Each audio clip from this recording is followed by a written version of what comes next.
the gridiron or courtside, you know what time it is. It's Sports Plus Life. Sports Plus Life. ringside or front court or field pass, we ballin', no. Knuckle up or buckle up, I tell it like it is when I'm on my show. Home run, slam dunk, knockout, or got to go. Sports Plus Life. Yeah. Sports Plus Life. Yo, yo, yo, yo. What's up? What's really good? It's your boy Brandon Brevon Towns, host of that show called Sports Plus Life. You feel me? Oh, and you already know what's about to go down today, bruh. So guess what? Guess what? Turn it off, turn it off, turn it all the way off now. Yeah. How's everybody doing today? Oh my goodness. Please allow me to reintroduce myself. My name is Brandon Brevon Towns, host of that show called Sports Plus Life, that there sports podcast where we talk about all of the necessary topics in sports and all of the necessary topics in life. And I hope everybody is having a wonderful Tuesday. Okay, today is Tuesday, May the 9th, 2023. Normally I do my thing on Mondays, but when I got out of work yesterday, I had to go to a Girl Scout meeting for London where I met London and Roman up there. And once I got home, I was tired, bruh. I was tired. I said, you know what? Sports Plus Life can wait another 24 hours. So today I know when I got off work, I just headed straight home, get myself together just a little bit. And we can go from there. But I hope everybody, again, has a wonderful and blessed week.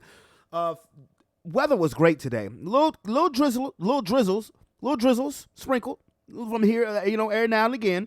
But it was great. It was absolutely great, and I hope everybody has a blessed week as well. Let me give a shout out to my fam, not just my black and gold fam, but my fam in general. I hope everybody is good out there, has a great week. Yo, shout out to I DJ'd this past Saturday at this baby shower. Shout out to my brother Aaron and his beautiful fiance Nana, aka Edna. Nana, because that's what it said on the baby shower. Aaron and Nana's baby shower picture, and it was beautiful. It was a great event, beautiful event. My first time DJing solo, DJing on the solo tip. I would always be with the great and legendary DJ Amp for the past couple of years, but now, like I told y'all before, I'm branching out, doing my own thing. I still get up with Amp to DJ anytime. I'll still get up with Pop to DJ anytime he need me. But this was my first go round, and it was cool. It was great. It was just wonderful event. Everybody was happy. Everybody was satisfied, and can't wait to load up that equipment and DJ again. So definitely shout out to Aaron, shout out to Nana. Love y'all. And it's gonna be a girl. They found out that their baby is gonna be a girl. My homeboy gonna be a girl dad. I know all. Welcome to the club, bro. I know all about being a girl dad. It's wonderful though. It is. It's absolutely wonderful. I mean, not even being funny. It is absolutely wonderful. But I hope everybody is ready for the realm of sports, because that's where we're going. I'm ready. You ready? We ready? They all ready. Let's get to it.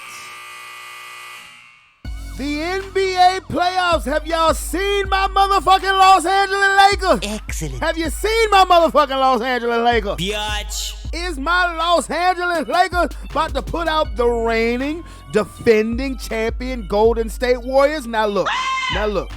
I was the first one to say if it's the Lakers and the Warriors, as a matter of fact, I said when it's the Lakers and the Warriors, that we will not beat Golden State. That is something that I would gladly be wrong about. I went on YouTube right after Golden State had their Game 7 win in Sacramento and said, we ain't fucking with Golden State. We ain't beating them.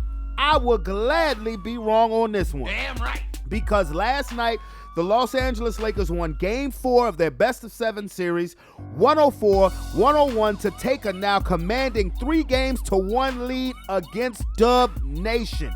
And I'm surprised. I'm surprised. LeBron dropped 29 last night, but, it really hasn't been him that's been carrying the series. It's been AD. It's been D'Angelo Russell. Last night in the fourth quarter, it was Lonnie Walker who was doing his thing. And Golden State, the only person who's showing up on a consistent basis to play is Steph. Klay Thompson been off shooting. Kevon Looney's been sick. Draymond Green ain't gonna give you but so much offensively, but he still can facilitate. He hasn't been doing that well. Jordan Poole has just been a shell of what he was last year. I don't know, maybe Draymond Green punched the confidence out of that nigga. I don't know. But all I know is my Los Angeles Lakers are one win away from returning to the Western Conference Finals for the first time since the 2020 season in the bubble. A lot of people throw shade on that championship. Even I have said myself, the Lakers wouldn't have won. I don't believe the Lakers would have won that championship without a 4-month layoff, which was equivalent of an offseason. But it is what it is. It's still a title. It still counts. Now, we gonna shut some people the fuck up. Bye, bitch. Shut myself the fuck up some. As far as LeBron and AD, it still looks to me like LeBron and AD's engine's about to run out, but we keep winning games. And at the end of the day, that's all that matters, as long as we keep winning games. Do I think this series is over like a lot of people are saying? No, because I've seen Golden State come back from 3-1 series deficits.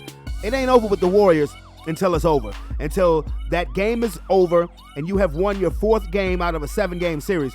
That's when it's over with them. No team, I'm going to say this again, no team in the Western Conference has put the Golden State Warriors out with Steph, Klay, and Dre on the court since 2014.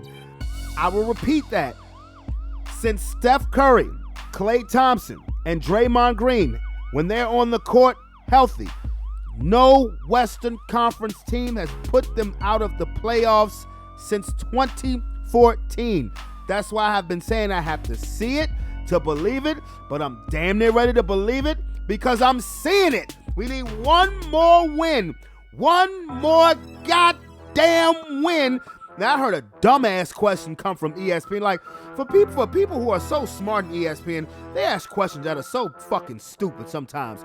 Should the Lakers rest their starters in Game 5? Why would you do that? God damn! You have all the momentum. Why would you do that so Golden State can get a little confidence, a little momentum? I hate dumb fucking questions that are supposed to come from smart fucking people.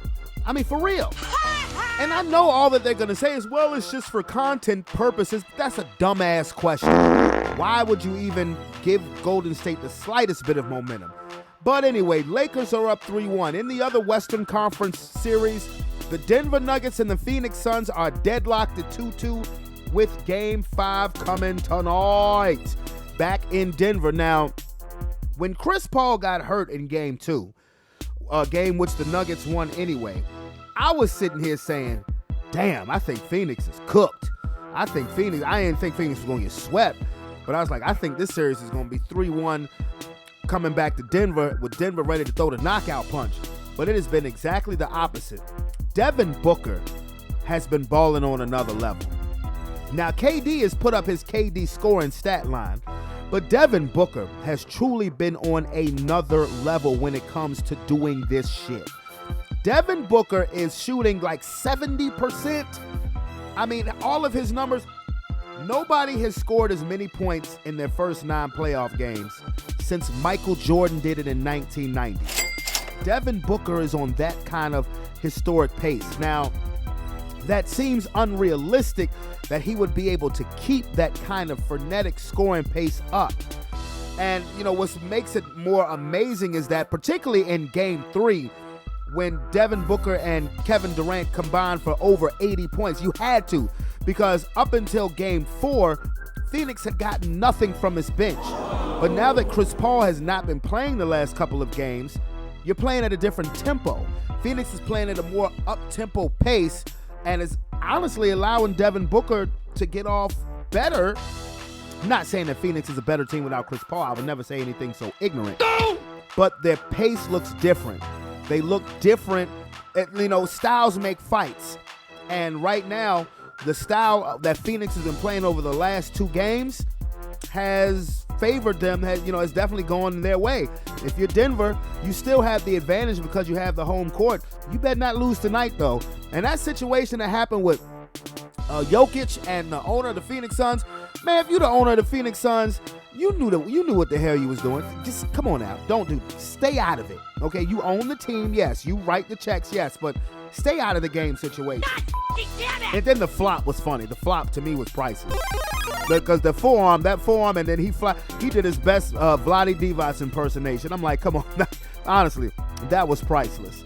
And and I'm glad that they didn't suspend Jokic, and they were talking about it. I'm like, come on now, that's just dumb, because even if you're owner of the team, when it comes into game action, you're still considered one of the fans. You're going to grab the ball. I mean, in some instances, it was a heady play, but, the flop and all that other shit, he knew he better not have come out and say, I think Jokic should be suspended. Really? No, I'm glad he didn't come out and say that. And I don't even think Jokic should have been fined. I think the technical should have been rescinded because Phoenix's owner was wrong. He was dead wrong. He started that situation. He was wrong. So they're 2 up. Their series is deadlocked to 2. Their game 5 is tonight. Can't wait to see it. If I don't fall asleep, I'm just being real with you. Got to be to work tomorrow at 8:30 in the morning. Now to the Eastern Conference. The Miami Heat. I called the Miami Heat to lose this series to the New York Knicks. They have a dominant 3-1 lead. What can you say about him at Butler? I mean, playoff Jimmy is a real thing. Jimmy Butler can deny it all he wants to, and he's being modest. He knows that he elevates his game to another level in the playoffs. And right now, it just seems too much for the New York Knicks. Bam Adebayo is elevating his game as well. I think really what Miami has done that has been absolutely great is they put Kevin Love in the starting lineup. Because Kevin Love ain't going to do you no good sitting there rotting away. I mean, he already has his hairdo is totally salt and pepper now. Don't make him feel old by just constantly just sitting him on the bench. Like, he's not Udonis Haslem old, all right? Kevin Love still got some gas in the tank. He still got some wolf left in him. And I think starting Kevin Love has been great. Kyle Lowry has elevated his game to another level. But what's been getting me about the Miami Heat is during the season, they couldn't shoot. Now these motherfuckers ain't missing threes for nothing. They're not missing threes for nothing. And the New York Knicks, while they're showing effort, R.J. Barrett has been balling, Jalen Brunson has been balling, Julius Randle has been like a seesaw.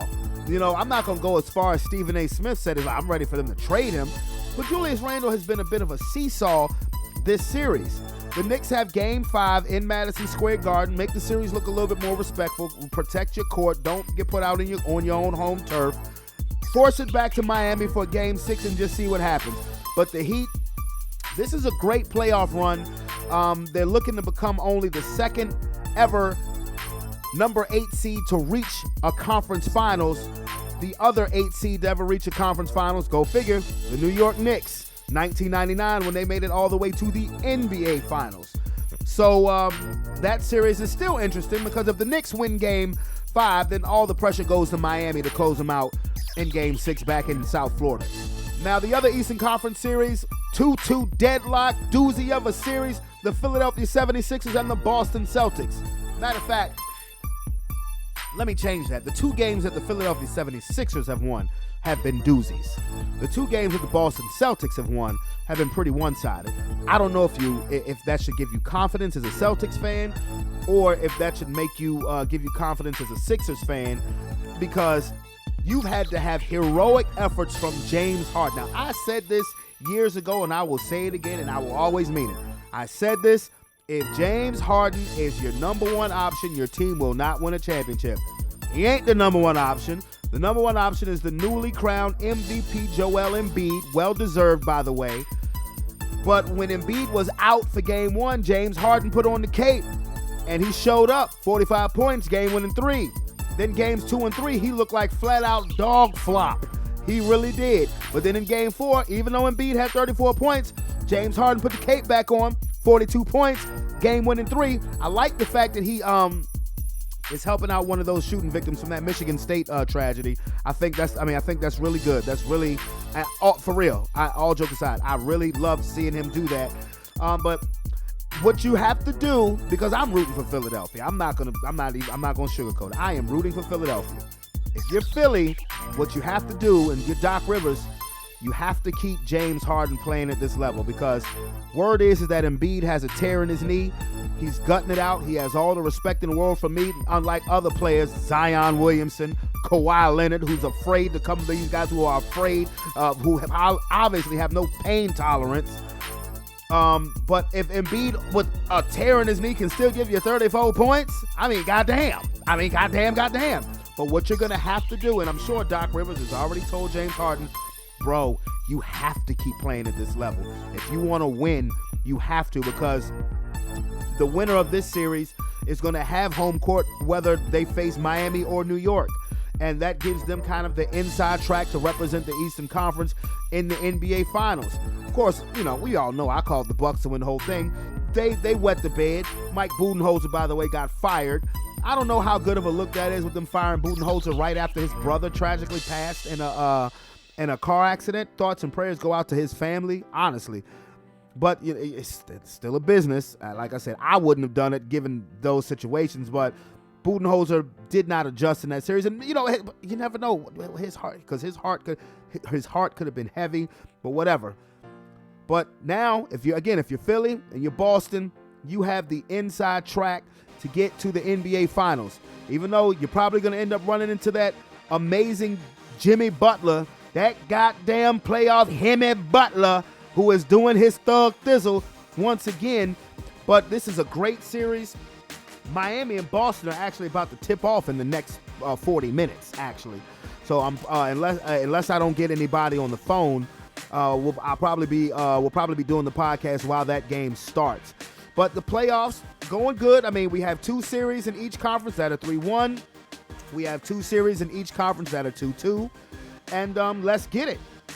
Let's get it. I really don't have anything to report much on the NFL. I mean, you know, the NFL, other than the schedules possibly being released on Thursday. You know, I know the NFL does its best. You know, the NFL does its thing to make sure that they're year-round now. And, you know, remember last week Sean was pissed because Xfinity's contract with the NFL Network has run out. They'll be back. Trust me, they'll be back on Xfinity. Xfinity ain't dumb. But nothing really for me to report on the football front. I did watch, I'm going to talk about the sweet science for a minute. There we go. I did watch the Canelo Alvarez-John Ryder fight on Saturday with no expectations, because to me, Canelo was fighting a guy who really shouldn't be in the ring with. John Ryder actually showed a lot of heart. Canelo clearly won the fight. He dropped him in the 5th round. But if you're Canelo, I don't want to see him fight the John Ryders of the world. I mean, he wants to fight Bivol in a rematch. I really don't want to see that, because he's going to have to go back up to light heavyweight. I want to see Canelo fight these young thoroughbreds. David Benavidez, Jamie Munguia, the Charlo brothers. Now, they're about the same age as Canelo. But I want to see them fight. These are guys who I would like to see him get in the ring with, but he keeps, I'm going to fight the mandatory, because I'm be honest, to me, Canelo Alvarez is starting. Now he's fought plenty of quality fighters, but there's a new batch. Canelo's not the young kid of boxing anymore. There's a new batch that are hungry and that need to get in the ring with him. And he's starting to now remind me of Adonis Stevenson, who I remember when Adonis Stevenson won the title from Chad Dawson. Pretty much his whole title defense was him hanging on to the belt instead of him stepping up to fight Bernard Hopkins or Sergey Kovalev or Andre Ward. He just hung on to the belt for as long as he could. I'm not accusing Canelo of doing that, but it's starting to feel like that, because you know you got David Benavidez out there. You know you got the Charlo brothers out there. You know you got Jamie Munguia out there. You got these dudes. You got these dudes who are ready and want to knock your ass the fuck out. Credit goes to John Ryder, because it didn't look like, there were times in that fight where it didn't look like he was going to make it to the final bell. But not only did he make it to the final bell, he was landing some pretty effective shots on Canelo. Now, if you're Canelo, does that get in your psyche? Does that make you say, oh, damn, maybe I'm losing a step? I mean, because he's 32 years old now. It's not, and I'm not saying that 32 years old is no longer old in boxing. It was old in boxing 25 years ago. 32 years old is not old in boxing anymore. But when you look at Canelo, over 60 professional fights. Canelo's been a pro since he was 15. So Canelo has been a pro in boxing more than half of his life. So maybe the war wounds are starting to catch up to him. Maybe. But I want to see better from Canelo now, and I want to see better opposition staring across the ring at Canelo. Now, on May 20th, there's a fight that I'm really, really interested in seeing. That is Devin Haney versus Vasily Lomachenko for the undisputed lightweight championship, which is held by Devin Haney. I can't wait to see that fight on May 20th because it, we all know Lomachenko, the two-time Olympian. We knew what he was. I mean, Lomachenko was getting title shots, his third, fourth fight? And Devin Haney is a young thoroughbred who is who's ready to take that next step into superstardom because he's already the undisputed lightweight champion of the world. But y'all know I love my motherfucking boxing. Y'all know I love my boxing. So when boxing starts to heat up, I start to heat up and get really excited because I love the sweet science. Love it, love it, love it. And is always the case on podcast day, I got to have one of my compadres join me. Brother Calvin, what it do? Huh? What's going on? Well, you tell me, homie, what going on with you? Hey, shit. Hey, them Lakers look all right, don't they? Oh, say it one more time for me. Say it again. The Lakers, you said was going to lose, and convinced me was going to lose, look real good. Speak up some. I said the Lakers that you convinced me was going to lose look really, really good. The Lakers are looking really, really good. And yes, and I said this. I said that I would gladly take that L. I would gladly apologize if I was wrong because I'm still going to say this. For the Warriors to lose, I have to see it to believe it. Well, I'm believing it because I'm seeing it, and all we need is one more win. But I've also seen Golden State come down from 3-1. I'm just saying. They still the snake in the grass, man. You sound kind of far away. What's up? I said, yeah, they still the snake in the grass. Oh, absolutely, absolutely. So what's your biggest surprise of the playoffs so far? I don't want to jinx the cat, but Anthony Davis he played 3 games and ain't get hurt. Yeah, but the biggest surprise is the biggest surprise was they won and they beat them game 1. I've always said this: to beat Golden State, you got to have that first game. I don't know what the fuck else you got to do. You got to get that first game, and then you have the luxury of every other game playing after that be a must win. So if they get that first game, it's a wrap.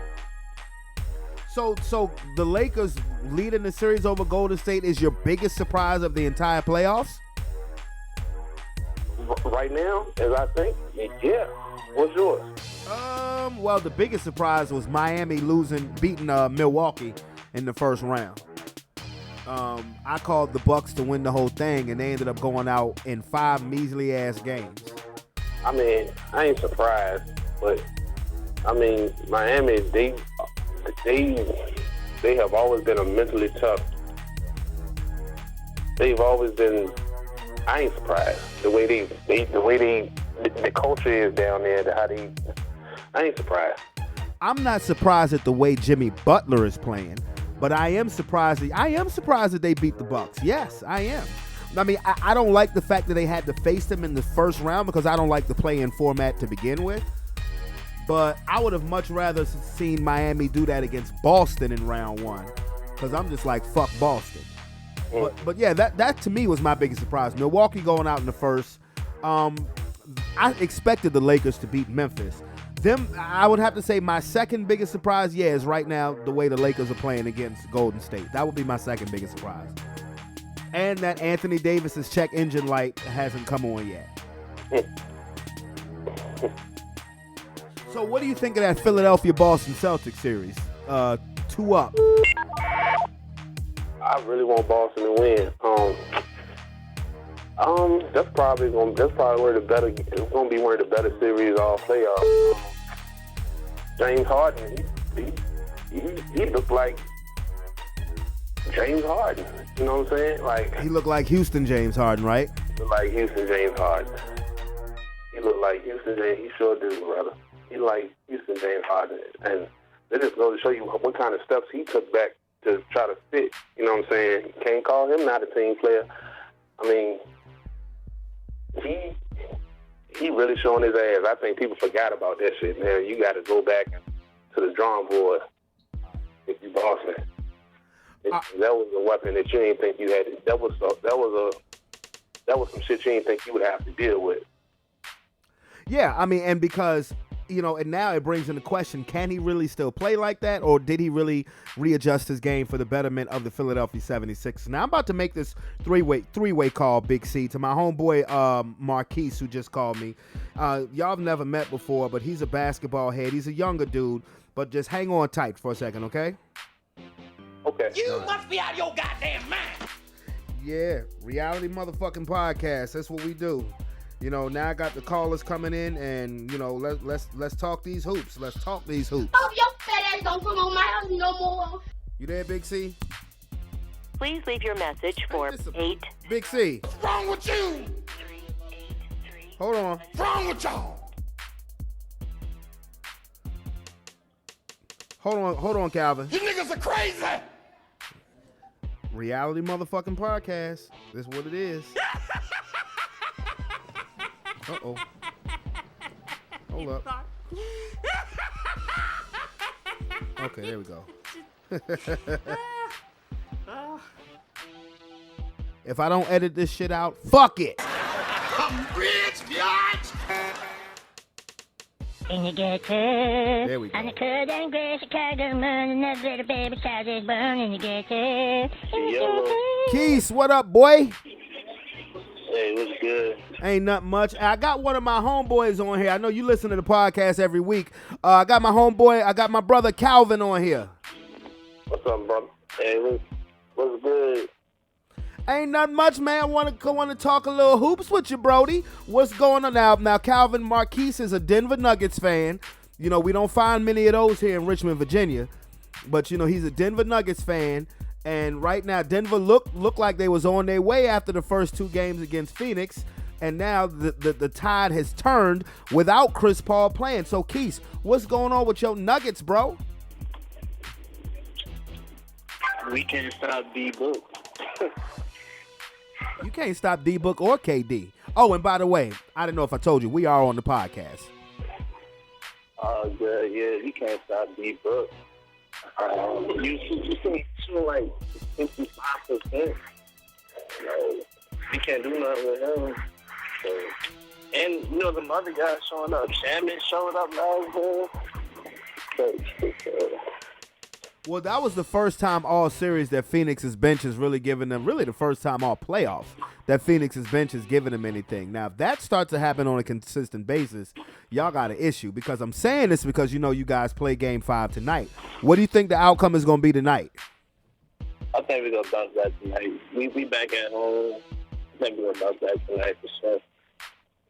You back in the Mile High Air? Yeah, I think.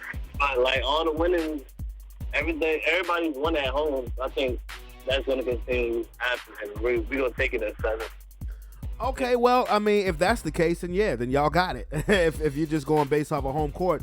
Now, I'm going to ask both of y'all this question. Calvin, I'll start with you. Did you see that situation where Nikola Jokic forearmed the owner of the Suns? Yeah, I saw that.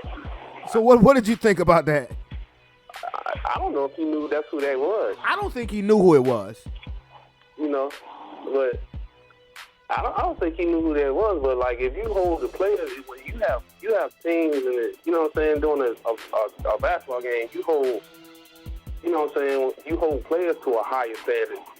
Shouldn't you hold owners to an even higher standard? You know what I'm saying? Like, right, right. You know what I'm saying? Like, it wasn't a whole lot of nothing, but it was a whole lot of nothing, but.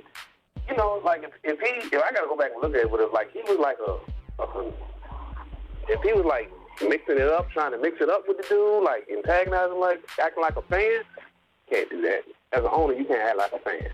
You know what I'm saying? This is how I feel. What did you think about that, Keith? To be honest, it ain't matter who it was.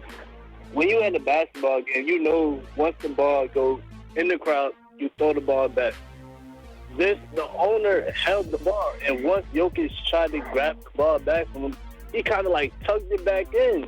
So, I mean, I'm not. Obviously, you're a player. You're not supposed to push a fan, but like even if you're the owner, you know to give the ball back. You throw the ball right back in, right away. You don't hold on to it. Throw the ball back, and he didn't do that. So we knew if it wasn't the owner, he would have been kicked out the game for sure. For sure. For pushing. They pushed out some other dude, but another fan did get thrown out. Yeah, he was out. So, and they gave him a little $25K. Hey. Yo, and the thing about it is the owner played college basketball. He was on the 2000 Michigan State National Championship team, so he knows the rules and regulations. I'll be honest with you, he got what he deserved. Now, the fact that he flopped was special. That was just special to me. Yeah, that's what I took from it. Like, just throw the ball back in and go on with your day. But you know what? He because Jokic got a technical, he cost the Denver Nuggets a point. So the owner of the Phoenix Suns, which is still a young dude, the owner of the Phoenix Suns can say, hey, I'm a +1 to my team. Even though I think he got what he deserved, honestly. And I don't even think Jokic, I think that tech should be rescinded. I'm glad they didn't suspend him. But yeah, it was the fan. He was out of line. He was out of line. The owner, he was out of line. Yeah, he was out of pocket. Well, you talking about the dude that got kicked out? No, the owner, the dude who got shoved. Oh yeah, he was for sure out of line. Yeah, he was definitely out of pocket. Now, Keith, let me ask you, what you think about my Lakers, bruh? I ain't gonna lie, I'm surprised. Very surprised by y'all, man. I ain't gonna lie, I fell asleep on y'all game last night. So did I. I was mad I missed that fourth quarter because they said Lonnie Walker came in. Yeah, scored 15 points. Yeah, it would have been dope to see that. But I'm very surprised how y'all so quickly too. Like this is a new team, and like it's really on the back of AD. If AD has a good game, y'all got a good chance to win. Yeah, absolutely. Most likely y'all gonna lose that. So, or D'Lo. D'Lo had like 4 points last night, didn't he? D'Lo? I don't know what D'Lo's stat line was last night, to tell you the truth. I fell asleep on the game too, bro. I woke up at 1:30 in the morning and I DVR'd it, and then I DVR'd. I watched the last few minutes. I was like, oh shit, we up 3-1. What? And then it was hard for me to go back to sleep. Being on the East Coast, bro. Halftime's at 12 o'clock. I'm tired, bro. I can't make it through these days. This ain't come on at 10 o'clock at night. I don't know if I'm gonna be able to make it through the whole game. Bro, I'm watching the Celtics and the 76ers now, okay? Yeah, because I think all of it, we've been preconditioned. And once Curry started to curry and Clay started to play, and they look like they doing what they doing, their game's over with, no matter what the score is. So I turned the shit off too. You know what I'm saying? The way Curry was playing, the way he was dishing it out, like Curry's been the only consistent. Curry's been the only consistent player for Golden State this series, because the games 3 and 4, Klay Thompson was horrible. Yeah. You know, you just have. I've always felt like Klay Thompson was the most consistent. Right. You know what I'm saying? Russell did only have 4 points. Yikes. 1 for 10. Yikes. Yeah. But no, to me, because before the injury, Klay Thompson was, he was a much better defender. And I feel like Klay is finally getting his legs back. But maybe the war wounds, because Golden State has been pretty much living in the finals over the last 8 years, with the exception of the 2 where they was, legit injured. I don't know, but I heard something stupid said today on ESPN. Should the Lakers rest their starters for Game 5? And I'm like, why the fuck would you do that? Hell no, for them to come out the gate slow, the Game 6. Exactly. Hell no, you don't tiptoe around no lion. You bust his ass in the head with a fucking mallet. Exactly. No, hell no, I don't care what it takes. Because you can be, you know what I'm saying, it's harder to face Golden State, well rested than it is any other team in the playoffs right now. Absolutely. You know what I'm saying? They are dangerous. They're champions. They are champions. It's what they are. Yeah. It's what they are. I mean, they're champions, and I think that you want to put all your eggs in a Game 6 basket. Give Golden State Game 5. Let them have a little momentum. So you got all your eggs in the Game 6 basket, and what if you lose? And you got to come back to San Francisco for Game 7? Fuck all that. You got your throat. You got your foot on their neck, and you choke them out now. Yeah, I think Jordan Poole done checked out on them for real. Yeah, Jordan Poole looks bad right now. He's been playing. He didn't check out. He not really feeling it. Draymond punched the confidence out that nigga. Yeah. And you know what? It wouldn't be as bad if it didn't get out. I think he'd be out if it didn't get out. You know what I'm saying? Everybody got a camera everywhere, bro. You don't know what the boy's saying to him in the paint. Yeah, nigga, why you let that nigga punch you like that? Like every time they dab each other up, like you must be his. You know what I'm saying? Yeah. every time he say talk any shit to anybody, shut the fuck up before I call Draymond, nigga. Yeah. I don't give a fuck, bro. If I'm Jordan Poole, me and Draymond fighting on site every day until I'm either traded or I retire, nigga, or you retire. Yeah. I got to have you. You know what I'm saying? Yeah, bro. Even if you whoop my ass again, I got to at least get one shot in. I got to have you, brother. Right. I don't care what you do to me. Now, Calvin, this is you and Keith's first time on the phone. Keith is an Eagles fan. Oh, they coming out the woodwork. Now, I've always known a lot of Eagles fans. I'm happy for y'all. And Keith Calvin is a Bucks fan. You know what I'm saying? Long as Jalen Hurts is gonna get injured, because the way the NFL scripts write these scripts, it's don't do that. Hey, I ain't trying to hear about no scripts, bro. I am not a fan of that script shit, bro. I think this shit's scripted, bro. I'm just joking. That shit is spaghetti. Ain't no script. You know what I'm saying? It's a script. It's a script. That's why Tom Brady got 7 rings. Oh, that's definitely some script. Oh, brother. See, that's where you wrong. That man is the greatest quarterback of all. You can't get 12 niggas. You can't get 12 niggas to agree on a plan. You can't get 8 niggas. 8. Well, maybe it's not a script in football, but it seems like it's a script in basketball. I think basketball is harder to influence than football. No, bro, because I'm going to tell you, as much of a Laker fan as I am, I thought the officiating was really shady in Game 3. That's all I'm going to say. That's all I'm going to say. Yeah. But, yeah. Well, if it is a script, can I get a script written where my Broncos are back in the mix? That's all I want. We already read that book. You know what? Shut up. Read that book already. That was what? That came out in 2013. Okay. All right. That's why I'm not even gonna talk shit this offseason. I ain't got no beef towards the Bucks. You said what? I ain't got no beef towards the Bucks. I'm just interested to see what y'all can do with Baker. Baker is y'all QB, you know. Yeah. Yeah, I've been reminded constantly Baker is our quarterback.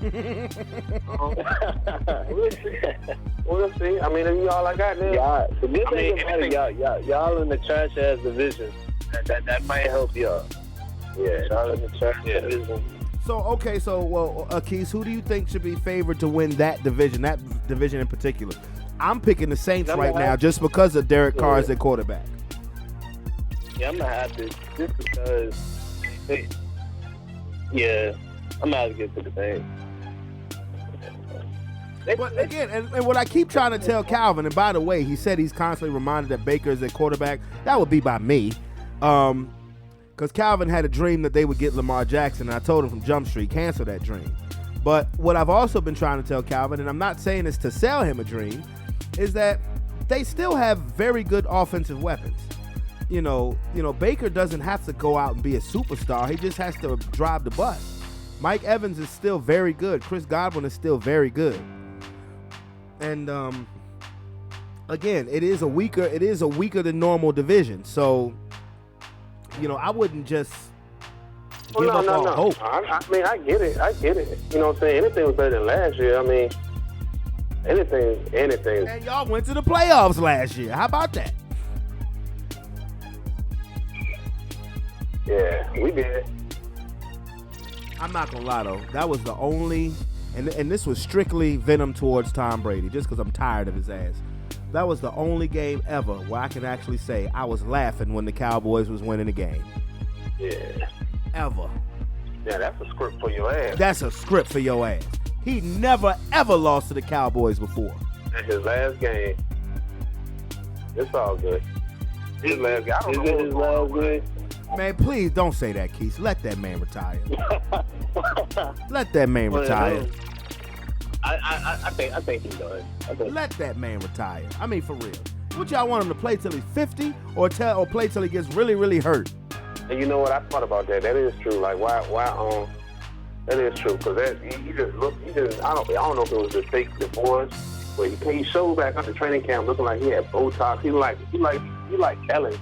You know, he didn't look nothing like himself. You know? Bro, he looked bad last season. I mean, straight up. I mean, he didn't fall off the cliff that Peyton Manning fell off of. Incidentally, when Peyton Manning fell off that cliff, we won the Super Bowl. But y'all had that defense. We had that defense. We had a historic defense. But Brady looked bad last year. He did. He had a couple of moments. The game against the Rams, the game against the Saints. Really, that's it. As far as where you saw glimpses of Tom Brady, like, he didn't look good. They were a below average football team who played in a horrible division, and it's like, it's time for you to go, bro. Now, what I did read a report is that he may not do the Fox commentating thing. I heard that too. It's too much money to walk away from that. He just looked like, he got.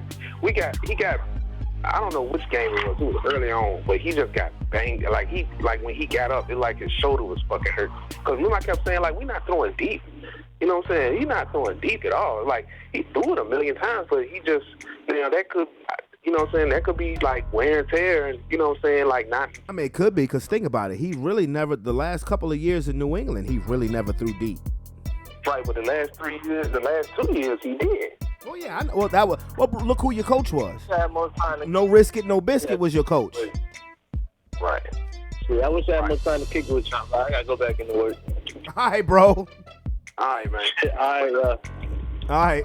But that goes to another thing we might have touched on. Maybe, you know what I'm saying, like, you know what I'm saying, they always, the narrative is now, Brady didn't need Belichick because he won a jank. Well, he you know what I'm saying, he may have needed him more than we think he did, because, you know what I'm saying, Belichick was the type of coach, he kept a lot of egos in check. You know what I'm saying? Oh, yeah. Well, I think, unless Belichick wins another Super Bowl, everybody's going to say that Brady won the divorce. But I'm going to be honest with you. I think it's an even split, because Brady went to an absolutely loaded team. Like, if Brady hadn't left New England and went to the Detroit Lions or something like that and won a Super Bowl, okay, you got me. You know what I'm saying? You got me. But, the teams that he was talking about going to were all loaded teams. And remember, I called you and told you as soon as he said, I'm not coming back to Patriots, I told you, he coming to y'all. It was either y'all or the Chargers. But he's coming to a place that has a loaded, stacked offense. That has a loaded offense and enough talent on defense to where they can be opportunistic. They didn't have to be dominant, because he had weapons on offense. He was either going to Keenan Allen and Mike Williams, or Mike Evans and Chris Godwin. One of the two. So I think, a lot of people give Belichick a lot of flack. I mean, because Belichick straight up said, the first year after Brady left, he said, the last 3 years that Brady was here, we went all in contractually to win Super Bowls. And they were in the Super Bowl 2 of his last 3 years there. He's like, we put out our money to win Super Bowls. Mm-hmm. And they had no free agency money really until the first year they got Mac Jones. Mm-hmm. And they went to the playoffs. They went to the playoffs. But when you come back in last season with no offensive coordinator, what do you think is going to happen? Now, what the fuck was that? Well, now Belichick just has the unfortunate situation now is that the rest of the AFC East has passed him. Yes. Particularly on a talent standpoint. The rest of that, I mean, the Jets, Dolphins, and Bills are all better than New England. Yeah, but again too, you know what I'm saying, don't count the old boy out. I'm not counting him out. But what I'm saying is right now, at this moment, and this moment is strictly on paper. Strictly on paper. If you look on paper, you would take all three teams over New England. That doesn't mean that that's going to be the outcome come December and January. Right. Because if you sprinkled a little bit of offense on that team, you know what I'm saying, it's a whole different skyline. Well, the only thing is now is that they have, right now, Mac Jones needs the type of talent that Tom Brady's had over the last 3 years. Because Mac Jones right now is not that quarterback that's going to make average receivers better. You know what I mean? Like, I think the most underrated, because everybody talking about the AFC East, the most underrated move to me in the AFC East is Bill O'Brien coming back to be the offensive coordinator for New England. Yeah, that's going to be dope. That's going to be dope. But you know what that means? You know what that means? Ain't no DeAndre Hopkins going. Well, now I'm hearing that DeAndre Hopkins ain't going to go nowhere. That the Cardinals might just hang on to him. Yeah, because he definitely ain't going to New England. Yeah, I mean, and because now, and the crazy thing is now that you have the type of coach you need to run your schematics, but now you might not have the personnel. You know what I'm saying? Who are the Patriots receivers outside of Devontae Parker? They lost Aguilar. They lost Jacoby Myers. Who's the Patriots receivers outside of Devontae Parker? And Belichick's track record for drafting receivers stinks. Yeah. Yeah. So, that's why I said the rest of the AFC East has passed him. I'm not counting him out because I know one thing he's going to put out there is a well-coached, well-disciplined, elite defensive team. I know he's going to coach up a scheme that, if you have the correct personnel, shouldn't make many mistakes. But do you have enough personnel to score points? I know they'll have an effective running game, but where are you going? Who are your skill position players? Right. Like, to be honest, the AFC East is so stacked, the Patriots could be in last place with an 8-9 record or a 9-8 record. Right. But it is what it is. I just wanted to talk some turkey with you, dog, because I'm about to get these kids ready for bed, load this podcast up, eat some dinner, and watch these goddamn playoffs. By the way, let's see. What's going on? I was about to say the Dolphins. The Lakers, not the Lakers, the goddamn 76ers and the Celtics are playing now. Okay, I'm going to check that junk out. Yeah, they playing right now. And Philly's up by 3 right now, first quarter. But anyway, all right, Brody. All right, man. Later. Big C in the motherfucking house. But anyway, with that being said, with a buzzer. Oh, man, yes. This is a Tuesday. You guys will probably get this. Well, I don't know, because this is not a long podcast. I don't even know if this is going to be an hour. And even if it is, this is not going to take long to load up. So this will be here by tonight. It'll be here by tonight. Maybe about 10:30, 11 o'clock tonight, if anybody still feels like listening to anything. But it is what it is. I hope everybody, again, has a wonderful and blessed weekend. And again, if you need a DJ because it's hot now, weather's breaking, people want to have cookouts, we got graduations coming. If you just want to have a house party, and if you need a DJ, holla at your boy. DJ Brevon, that is me, a.k.a. DJ B2 Nice, Brandon Brevon Towns. Whatever event you need, I got you, okay? I got the virtual cards. I done sent them out. Y'all know where to find me on Facebook. You know where to find me on IG, and you know where to find me on YouTube. But again, it's your boy, Brandon Brevon Towns. Don't forget to hit that subscription button and become part of the Sports Plus Life family. I'm out this beer. Peace, and I love you.